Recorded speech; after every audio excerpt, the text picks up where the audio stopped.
পরম দয়াল শ্রী শ্রী অনুকূল ঠাকুরের রাতুল রাঙা চরণে জানাই শতকোটি দণ্ডবত প্রণাম। জয় গুরু সকল ইষ্টপ্রাণ দাদা ও মায়েরা। আশা করব ঠাকুরের কৃপায় আপনারা সকলে ভালো আছেন, সুস্থ আছেন। আমরা আজকে ইষ্ট প্রসঙ্গে আলোচনা করব নাম ধ্যান সম্পর্কিত কিছু বিষয় নিয়ে। আপনারা সকলেই জানেন যে আমরা দীক্ষা নিয়েছি মানে আমাদেরকে ঠাকুর যে বীজমন্ত্র দিলেন সেই বীজমন্ত্রটা কানে শুনে বসে রইলাম, তা করলে কিন্তু হবে না। আমরা প্রত্যহ খুব ভালোভাবে নাম ধ্যান করব। শ্রী শ্রী বরদা নাম ধ্যান নিয়ে কিছু নিয়ম বলে দিলেন। এক হলো চোখ খুলে নাম ধ্যান করব না চোখ বন্ধ করে নাম ধ্যান করব, কোনটা করা উচিত? আমরা বেশিরভাগ সময় চোখ খুলেই কিন্তু নাম ধ্যান করি। এই চোখ খুলে নাম ধ্যান করলে কি কি হতে পারে, আর চোখ বন্ধ করে নাম করলে কি কি হতে পারে? আমাদের সারাদিনে অনেক কাজ থাকে। কতক্ষণ নাম করলে আমাদের অস্থির মন এক জায়গায় স্থিত হয়? আজকে এই সকল প্রসঙ্গে শ্রী শ্রী বরদার কথা মতো কিছু আলোচনা করব। ইষ্ট প্রসঙ্গ বই থেকে পরম দয়াল শ্রী শ্রী ঠাকুর আমাদের যেমনভাবে বলে দিলেন তা সুন্দর করে ব্যাখ্যা করলেন পরম পূজ্যপাদ বরদা। নানা রকম কথার পরিপ্রেক্ষিতে উত্তর দিতে গিয়ে শ্রী শ্রী বরদা ঠাকুরের সমস্ত কথা আলোচনা করলেন। প্রফুল্লদা একবার বললেন, শরীর মন যখন ডিপ্রেসড হয়ে পড়ে তখন যদি নাম করা যায় তাহলে এনার্জি পাওয়া যায়। শ্রী শ্রী পিতৃদেব প্রফুল্লদাকে লক্ষ্য করে বললেন, শোনো শোনো, শরীর মন ব্যাপারটা কি? শরীরের সঙ্গে মনের একটা সম্বন্ধ আছে। শরীর আর মনের মধ্যে নিবিড় সম্বন্ধ। শরীর আর মন অঙ্গাঙ্গিভাবে জড়িত। মনটা যখন ঠাকুরের হয়ে যায় তখন শরীর আর কিছুই করতে পারে না। শরীরের কি কোনো মূল্য আছে? মূল্য যতক্ষণ ততক্ষণ সেবা করতে পারি। আমি যা বোধ করি তাই বলছি। আমি মনে করি অসুখ বিসুখ যতই হোক তার কাজ করব। শরীরে তো 7-5 লেগেই থাকে। মাথা ধরা, প্রেশার, সুগার, পেট জ্বালা, ঠ্যাং ব্যথা, হাঁটু ব্যথা, মাজায় ব্যথা, এসব রোগ কবে ছাড়বে তার কোনো ঠিক আছে?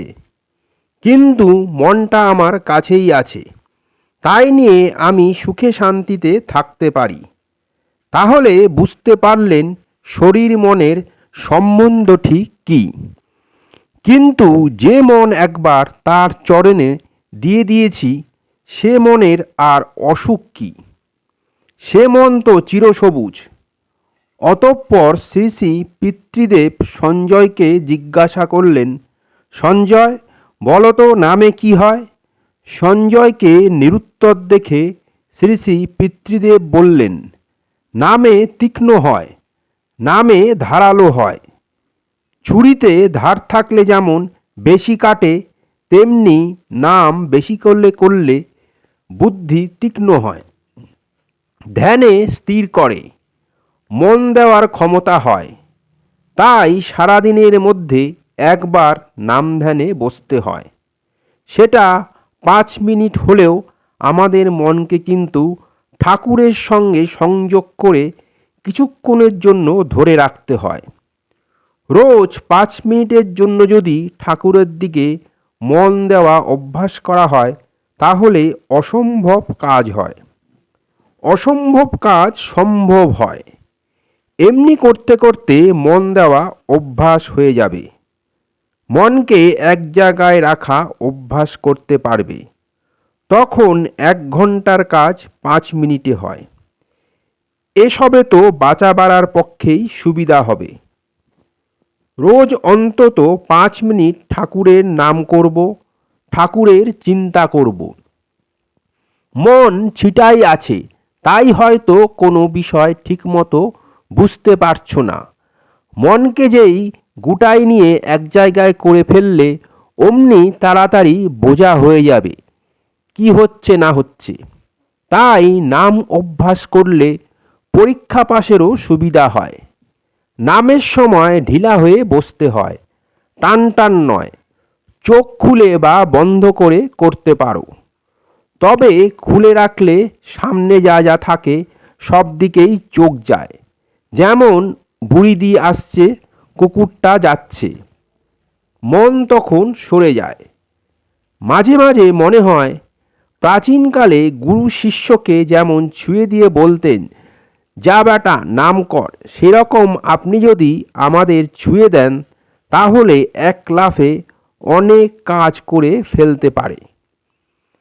তখন শ্রী শ্রী পিতৃদেব বলছেন, ধুর পাগল, ঠাকুর তো সবসময় আমাদের ছুঁয়েই আছেন। ঠাকুর তো আমাদের ভেতরেই আছেন। ভালো করে বোঝো, তাকে চিন্তা করো, দর্শন করো, তাকে কাটায় কাটায় অনুসরণ করো। তা করতে থাকলে ডিভাইনভাবে সব জেগে উঠবে। তখন বুঝতে পারবে এমন গাইড সারা ত্রিভুবনেও নেই। নাম ধ্যান করার আরও একটা নিয়ম আছে, যেটা আমরা অনুসরণ করতে পারি। নাম ধ্যান করবার সময় আমাদের ভাবতে হয় যে আমরা ঠাকুরের কাজে কতটা এগোলাম, ঠাকুরের কাজ কতটা করতে পারলাম, ঠাকুর আমাদের কেমনভাবে গাইড করছেন এবং আমি ঠাকুরকে কতটা দিতে পারছি। এই বিষয়গুলো নাম ধ্যান করবার সময় আমাদের চিন্তা করতে লাগে। নাম ধ্যান করবার সময় উল্টো পাল্টা চিন্তা করলে নাম ধ্যানে আমাদের কখনোই মন বসবে না। তাই শ্রী শ্রী ঠাকুর বললেন যে নাম তোমাদের প্রত্যেককেই করতে হবে। চোখে যা আসে দেখবে, কানে যা আসে শুনবে, আর মনে যা আসে আসবে, কিন্তু গোড়ার কথা ইষ্ট। নাম আমাদেরকে কিন্তু ঠিকমতো করতে হবে। একটা নিলিবিলি স্থানে নাম করতে বসুন। কোথায় নাম ধ্যান করা শ্রেয়? যেখানে মানুষজনের বা যানবাহনের আওয়াজ নেই, অর্থাৎ কোলাহলহীন নির্জন স্থানে, অথচ আলো ও হাওয়া যথেষ্ট পরিমাণে থাকবে, সেই স্থানই ধ্যান করার জন্য উপযুক্ত জায়গা। যে জায়গায় অবস্থান করলে মন সহজেই ইষ্টমুখী হয়, সেই রকম স্থানকে ধ্যানের স্থান হিসাবে ব্যবহার করা যায়। সেই জন্য অনেকে ঠাকুর ঘরকে বেছে নেন ধ্যান করার জন্য। ঠাকুর ঘর অন্যান্য ঘরের তুলনায় অনেক বেশি শুদ্ধ, অনেক বেশি শান্ত, যেখানে প্রবেশ করলে মন এমনিই শান্ত হয়ে যায়। ঠাকুর বললেন, যাকে যখন যেখানে পাবি তাকে নাম দেবার চেষ্টা করবি। নাম যদি ভুলে যাস তাহলে আর কোনো দিন আর পাবি না। ঠাকুর আরও বললেন, নাম জপ করলে চিন্তা ভাবনা থেকে মুক্তি পাওয়া যায়।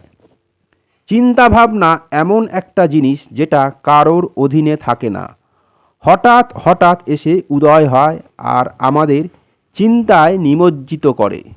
যখনই এই পরিস্থিতিতে পড়বেন তখনই নাম জপ করবেন, দেখবেন চিন্তা থেকে মুক্তি পাবেন। কোনো কাজে কিন্তু ব্যাঘাত ঘটবে না। নাম করবার একটা সময় নির্দিষ্ট করে নেন, দেখবেন আপনার অসম্ভব কাজ সম্ভব হবে। পরম দয়াল শ্রী শ্রী ঠাকুরের দীক্ষা নেবার সময় ঋত্বিক দাদা আমাদের একটা চক্র ফটো দেন। পূজনীয় অবিন্দা বললেন, সেই চক্র ছবিকে সবসময় সামনে রেখে ঠাকুরের কথা 5 মিনিট ভাবুন এবং সারাদিন বিভিন্ন কাজের মধ্যে আপনি চিন্তা করতে থাকুন যে আপনার মনে কতক্ষণ ঠাকুরের ছবি ভেসে উঠছে। কতবার ঠাকুরের ছবি আপনার মনে পড়ছে আর কতক্ষণ আপনার মনের মধ্যে থাকছে।